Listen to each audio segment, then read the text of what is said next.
What's going on, world? Brand new but different episode of Royal Key there on your screen. I'm your host, George Kill with Sports Dissected. Guys, have you ever wondered who is behind the great facilities that we feature? Guess what? We're here at 49 Degrees, a company known as 49 Degrees that develops some of the most amazing facilities across the country. Michael, Peter, how are you guys doing? Doing great. Good to see you. Good to see you as well. You too, George. Good to see you. I'm excited to be here. You know, I'm usually seeing the Texas Tech footballs, the Georgia footballs, the A&M softballs of the world, facilities that you guys have created. But what goes into those type of facilities? How do you guys create that wow? Well, first you got to start with the design side of it, right? So biggest thing we talk about is just listening to the client. We have a team that attacks that, the front side of it, and then, you know, we come back here and get together as a group and really try to develop a plan for that project. So that's the start of it. I feel like I'm in familiar territory, right? This looks like an athletic HQ. Why this, why now? Biggest thing, most people will say it's the facility, but for us, it's the people. And for us, it's all about connecting people. We work on some pretty high profile projects and this business is not easy. So for us, it's how fast, how efficient. We work with some premier clients and how much can we connect ourselves. So we wanted to create a very efficient space. We wanted to create a space that our people were proud of, the people that have been with us for 20 years. And we want to create a space that our clients are proud of. We're now in the living room. As we were thinking about intentionally designing the space, wanted to create different spaces between a more traditional conference room and then have a space that was a little bit more relaxed. Also a little bit larger than our last facility. Oftentimes we'll have large staff meetings, we'll have larger meetings with clients. To have a space that feels a little bit more comfortable, gets everyone more relaxed, gets everyone to share a little bit more and leads to some more productivity. I also think a lot about where else in your life are you comfortable? Kind of referenced for our clients, whether that's a player lounge or in real life, a really nice hotel lobby, a place that you get to be versus a place you have to be, that just encourages some more communication and connection. I see awesome photography on the backdrop here. What does this represent for you guys? Yeah, so this is a little bit to check us, right? Like we'll be here grinding on a project. It can get intense. You know, there could be some long days. And so I think this is just a reminder of why we're doing this. And that again, this is work we get to do. Jason, how are you doing, man? Doing great, George. Good seeing you. Tell me, what type of conversations are you having on campuses with some of your clients? Those conversations vary from many different angles right now and what they're trying to do to elevate their spaces. You know, in this age of recruiting right now, there's a lot of conversations in elevating the brand for the school itself, but also for the student athlete and how they can maximize that. Now, Peter said that there's a lot of things happening at this table. This table is very impactful. Further detail what happens here. Yeah, with the team, with the client advisors, we're talking through some ideation right now with the growing opportunity and demand in women's sports today. So we're working through those conversations and how we can help elevate those spaces and maximize those opportunities. Peter, you guys have a fuel bar in here? That's right. We finally have a fuel bar. That was one of the requirements of the new facility. You know, we've been so inspired with all our clients and their fuel bars. Why not us? And we think about, for maybe a slightly different reason, right? The performance of the guys on the field with the performance for the guys getting ready for practice. Really felt the same way. We talk a lot about how we show up for our clients and how we show up for each other. Hunger can be a real thing, man. So the last thing we want is some low blood sugar. We want to make sure people are, you know, well fueled and taken care of, and also gives people just one more place to maybe interact with one another kind of naturally throughout the day. That's awesome. Carissa, how are you doing? I'm great, how are you? I'm doing pretty well. It seems your team is busy at work, so many different projects going on. How are you guys able to juggle multiple projects at the same time? Yeah, so we like to say that we sell our clients sleep. Project management is involved and responsible for the budget. We are involved in coordinating and purchasing raw materials for the project, so acrylics, metals, hardware, anything we need to fabricate it. And then we're also balancing, coordinating project timelines, then also coordinating logistics with our install team. I've visited a lot of you guys' facilities. About how many projects are being worked on at the same time? I would say that we have multiple projects going on at one time, but they're all at different stages. So we have projects that we're working on in design concept and they don't install until 2027. Or we have projects that we're working on that we're installing in a few months. Or we're in the final stages of importing content and tweaking things to install in 2 weeks. This is the 49 Degrees Creative Studio. So we were talking earlier about our process. A lot of times we'll meet with a client who maybe doesn't have any idea what they want to do, and others have a pretty good sense for where they want to move the brand. Our job is to elevate that, bring those visions to life, and ultimately deliver spaces people have never seen before, right? Those experiences, those wow moments that they want to share with their friends. This is the team that leads that. Awesome, awesome. Jesse, nice to meet you. Hey, nice to meet you, George. Now, I know this process is very long, can be strenuous at times, right? But everyone loves the bells and whistles, the design, the branding at the very end of everything. Can you walk me through how you guys approach new designs when it comes to new facilities? Yeah, I mean, really it's about understanding the client and what is the audience, what's the objective. There's usually certain challenges we're looking to fulfill, whether it's from a recruitment standpoint, retention, donors, overall fan experience. We got to understand what's the audience. So what are we trying to design for?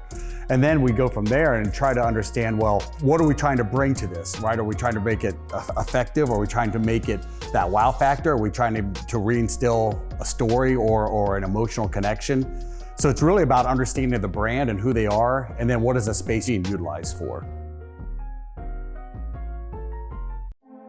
You guys are always at work, always doing some different things in different facilities. How impactful and important is this table? For the brainstorming, if we're collaborating, you see sketches over other sketches or sketches over renderings, right? So it's collaborating, getting ideas, gathering around that one idea, just kind of pushing it, try to push it and just make it better. The other part of that too, I mean, you see some of the things here, just what materials are we using? Materials, a lot of times we coordinate, collaborate with architects, right? So even just getting our hands on that material, looking at what colors we want to use. So, I mean, all that is kind of how we use that and just make sure everything is working together.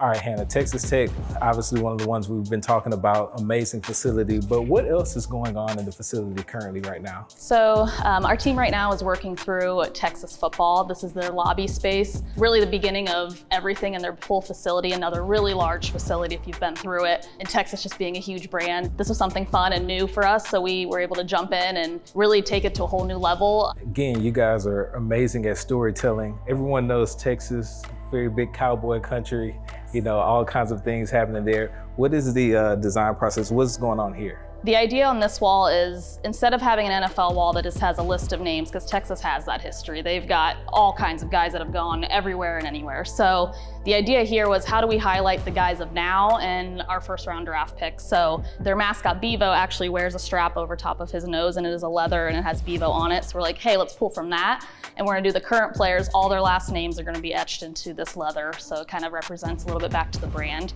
And then the belt buckle idea, this is a prototype early on, is these are gonna be the first round picks. This is gonna be etched into gold. This is something that's like, you can never take away from them. And that's something that's, hey, this is Texas. You can't throw this at any school. So let's put the belt buckle up there and represent those guys. Now, Peter, I know we're about to head out to where the magic happens, but I'm seeing 1% on that sign there. What does that mean? Yeah, 1% for us. We talk about continuous improvement, and we're kicking out a lot of projects every single week. So there's a great opportunity for us to learn what's working, what's not working. So just a reminder to be better, listen, look for some feedback, and find different ways for us to continue to do what we do and just do it a little bit better the next week.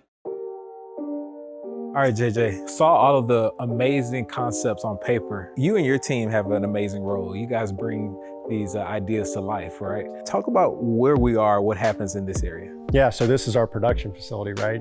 This is where all the magic happens. We got about 28,000 square feet back here where we house a lot of our manufacturing stations and our final assembly station here. Throughout this process, how do you guys collaborate? How do you guys keep everything organized and just working through your processes of all the different projects going on at one time? Yeah, really our ICE calendar is our Bible over there. We kind of utilize that to understand where we're going on a day-to-day basis, right? We can prioritize our production on it, prioritize our workstations, and go from there. Talk about the relationship between you guys and that room right over there, right? Do those guys push you guys, challenge you guys to create some of the most amazing things that we see in the facility? On a daily basis, We've done some things that have never been done before. We've done some really cool chandeliers, some great millwork, things that you just don't see show up in a random spot. So, we got a really talented team back here that is able to kind of think outside the box, try on air, put things together, and come up with a great finished product. Mark, how are you doing, man? Great, George. How are you doing? Oh, I'm doing pretty awesome. Nice to meet you. Oh, great. It's nice to meet you as well. Printing, you guys are always creating and being innovative. How do you guys keep that innovative edge without losing, anything design-wise, materiality-wise? How do you guys keep that? Right. Well, printing is constantly evolving, and so we try to stay on cutting edge technology and just different methodology, different materials, substrates. A lot of times work with our manufacturers and representatives that have new and innovative materials. The new materials and then changing up the print process techniques, whether we're doing second surface or first surface, glossy, matte, just all those different things come into play. But the biggest thing is we have to keep brand identity and focus on that. So if we're printing second surface and we combine that with something first surface, we've got to make sure that the colors jive and work well. And so that's a lot of it. But our designers are constantly pushing us and keeping us on our toes as far as keeping things sharp. And it's really a fun process, I'm telling you. I love what I do. It's a great team. One of my favorite facilities that I've been to is the Butts-Mehre facility at Georgia. That weight room is incredible. What went into the design process and the printing process of what you see above you there? That was an extensive, big challenge, and I pulled out one of our old proofs on that. And this isn't the material itself that we used, but we used this to kind of gauge what the tones were going to look like. And it was a lot of back and forth proofing and working with our creative team to make sure that the tones reproduced at full scale and gave the effect that we really wanted in that space. And as you can see and have noticed, that really worked out and it came off very well. All right, JJ, the next step in the process, just left the printing room, the laser room, what happens in there? Yeah, so the laser room's a 250 watt laser that operates off of CO2. We use it to cut a lot of our acrylic, which is probably the most commonly used material that we use. So it gives it a great finish, it gives it a great edge, and it's a great quality product for the client. And I love the fact that you guys not only work with athletic institutions, you're working with brands that are very prominent in athletics, right? What's going on with Marucci right now? Yeah, Marucci's got a hitting facility that we're getting ready to do. And this piece behind us here is a locker that is going into that facility. This is a good piece to show because it really showcases almost every work center that we have here at 49. All right, JJ, I know you don't do it alone. So where are we and who are we with here? Yeah, so we're sitting in final assembly now where all the production and all the produced materials come in for quality assurance checks and assembly. And the individual who heads that up for us is our director of fabrication, Tony Konecki. Tony, how are you doing, man? Good, you? Good, I'm doing awesome. Now, we've seen pretty much the entire process. Now we come to installation. Do you guys have a unique process on how you install, especially when you're on the ground, when everything's coming to fruition? We like to stage everything, set everything up so there's no surprises on site. So we'll have templates, we'll light stuff up, we'll completely set the whole wall up here so our installers can have a nice, easy install and hopefully don't hear anything from them. Now we have a pretty recognizable logo here, right? I think everyone that knows football, even people that don't know football, know this logo. What is going on in this process right here on the table? So we have some acrylic that we have routed channels in it. We have some premium LED that we put in here. One reason why we use all premium materials is that we work all over and we don't want to take any chances of anything failing in there. So we put our light tape in it. We buy light tape, solder ends on it, put diffusers on everything. So when it goes on gloss walls, they don't see all the LEDs and looking like a Christmas tree on the backside. So everything's just high and tight. So in this area, we package everything really well so that we have no damage or anything. A lot of times we try to drive all our own product on site so we don't have to worry about any couriers. JJ, seems like you guys are busy at work. Is this current projects kind of going out right now? Yeah, this is what it looks like when a current project's getting ready to be loaded. Obviously, we've got some more Marucci stuff that's getting loaded into the vehicle right now. We've got 8 vehicles, cargo vans, and a box truck that our installers, our own installers, will travel across the country and install. Okay, Steve, looks like some really cool stuff happening over here. This is a tech lab, right? This is the tech lab. We take a non-tech approach to technology, right? We're a design company, so everything is designed first. It's got to look cool, and then it's got to work cool, and then it's got to communicate a certain message. Let's talk about how this has changed over time, right? Like in previous facilities, you'll see plaques, right? Like under each logo, but this allows you to update this continuously. First of all, it allows you to be real visual and intentional. This is something, it's motion. The recruit coming in is accustomed to motion. He's accustomed to interacting with his phone. So this is a technology, high motion, engaging way for him to take his own journey. Steve, what other projects are you guys working on right now? We always have a few in the hopper.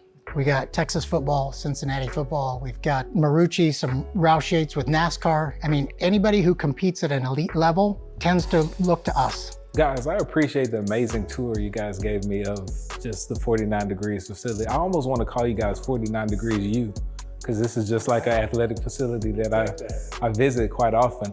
What was the thought process behind creating this area? Yeah, I mean, as we talked about, as we worked our way through the facility, we wanted to create a place that people want to be versus a place they have to be. People are going to be getting after it in the morning, working pretty hard. We want to give them a space that's comfortable, a place that's enjoyable to go to, something that might be as nice or nicer than any local restaurant or bar that you could possibly take a break from the workday. We want to be able to take the outside, bring it in, so we have the garage door that we can open it up, especially for our cookouts and our larger gatherings, and just make it an integrated space, as Pete was speaking to, where everybody can kind of come. And throughout the day, you'll see people in here taking breaks, or like you said, getting away, but also interacting with one another. Probably the coolest part is the bell at the end of the bar, and we use that to celebrate our big wins. It's a pretty special part of what we do. I would call today a win. So do we get to ring the bell? Absolutely, let's do it. Let's ring the bell and have a drink.